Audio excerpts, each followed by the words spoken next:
अहबाब अस्सलामु अलैकुम वरहमतुल्लाहि वबरकातुहू। फ़िक़्ह के नए दर्स के साथ आपका मीज़बान सैयद आमिर सईद शाह आपकी खिदमत में हाजिर है। ग्रामी कदर अहबाब, आपकी खिदमत में मैंने मुफ़्सिदात नमाज का तज़किरा किया था गुज़श्ता दुरूस में।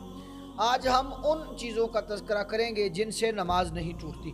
ग्रामी कदर अहबाब, दर्स की जानिब बढ़ने से कबल आपकी खिदमत में इल्तिमास गुज़ार हैं, अगर आप हमारे चैनल पर नए हैं तो हमारे चैनल को सब्सक्राइब भी कीजिए, बेल आइकन पर क्लिक भी कीजिए और जो है हमारी इस वीडियो को अगर आपको पसंद आए तो ज़रूर लाइक कीजिए और कमेंट में अपनी राय का इजहार भी फरमाइए, क्योंकि आपका एक कमेंट हमारी हौसला अफजाई करता है और हम आपके इन्हीं कमेंट्स को आगे लेकर चलते हैं और उनके मुताबिक हम दुरुस जो है तरतीब देते हैं।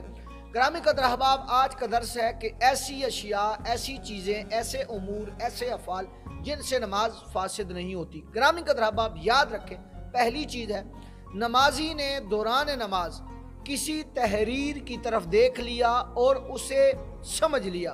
आमदन देखना मकरूह है, यानी अगर जानबूझकर देखा है, फ़र्ज़ कीजिए हमारे यहाँ मसाजिद पे जो है वो कलमा शरीफ लिखा होता है या सलातुस्सलाम लिखा होता है या और कोई चीज़ होती है, या अल्लाह या रसूल की तख्ती होती है या नमाज के सामने घड़ी होती है, तो ऐसी चीज़ें कि जो तहरीर लिखी हो, उस तहरीर को आपने जो है वो जानबूझकर देखा और उस तहरीर को पढ़ भी लिया और समझ भी लिया। ज़ुबान से अल्फाज नहीं अदा किए, बस ज़हन में स्केच बना, पढ़ लिया, उसको समझ लिया, तो ऐसा करना इरादी तौर पर ये मकरूह है। और अगर गैर इरादी तौर पर जो है वो नज़र उठी, निगाह पड़ गई, तो वो ऐसा मकरूह नहीं है, लेकिन इससे नमाज नहीं टूटेगी। ग्रामी कदर अहबाब, दूसरी चीज़ है कि दांतों के दरमियान पहले से मौजूद कोई चीज़ खा ली और जो है वो चन्ने से कम थी, बशर्ते के अमले कसीर ना पाया गया, यानी उसे 3 बार ना चबाया गया, ना उसे मुंह में ले जाया गया, बल्कि वो पहले से मौजूद है, तो ऐसी चीज़ के जो अमले कसीर के बिना निगल ली जाए, खा ली जाए और वो चन्ने से कम हो और पहले से मुंह में मौजूद हो, तो ऐसी चीज़ से नमाज फासिद नहीं होती। तीसरी चीज़ है ग्रामी कदर अहबाब, सजदा की जगह से अगर कोई गुजर जाए तो जो नमाज पढ़ रहा है उसकी नमाज फासिद नहीं होगी, यानी उसकी नमाज नहीं टूटेगी। हाँ, अलबत्ता ये है कि जो आगे से गुजरने वाला है वो गुनहगार ज़रूर होगा।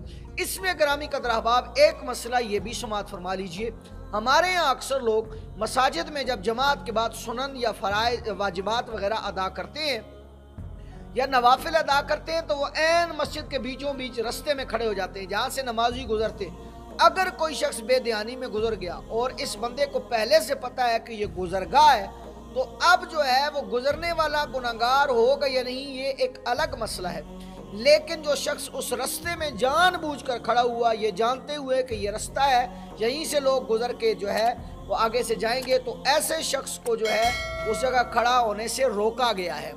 शरीयत में मुमानियत है, और जो है ऐसा शख्स जो है, अगर कोई शख्स ऐसा करता है और जानबूझकर करता है तो वो शख्स भी गुनहगार होगा।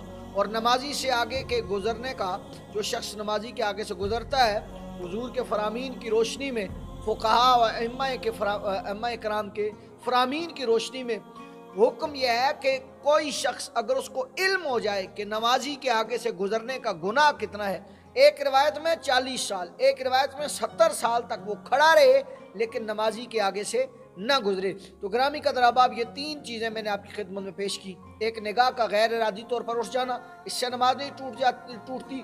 दूसरा, पहले से मुंह में कोई मौजूद चलने से छोटी चीज़ है, उससे नमाज नहीं टूटती। और तीसरा, कोई शख्स सजदा की जगह से गुजर गया तो नमाजी की नमाज पे फ़र्क नहीं पड़ता, लेकिन गुजरने वाला गुनहगार ज़रूर होगा। मज़ीद ऐसी वीडियोस देखने के लिए हमारे चैनल को सब्सक्राइब भी कीजिए, बेल आइकन पर क्लिक भी कीजिए, और अगर हमारी ये वीडियो पसंद आई है तो ज़रूर हमारी हौसला अफजाई फरमाइए। अल्लाह आपका हामी व नासिर हो। अस्सलामु अलैकुम वरहमतुल्लाहि वबरकातुहू।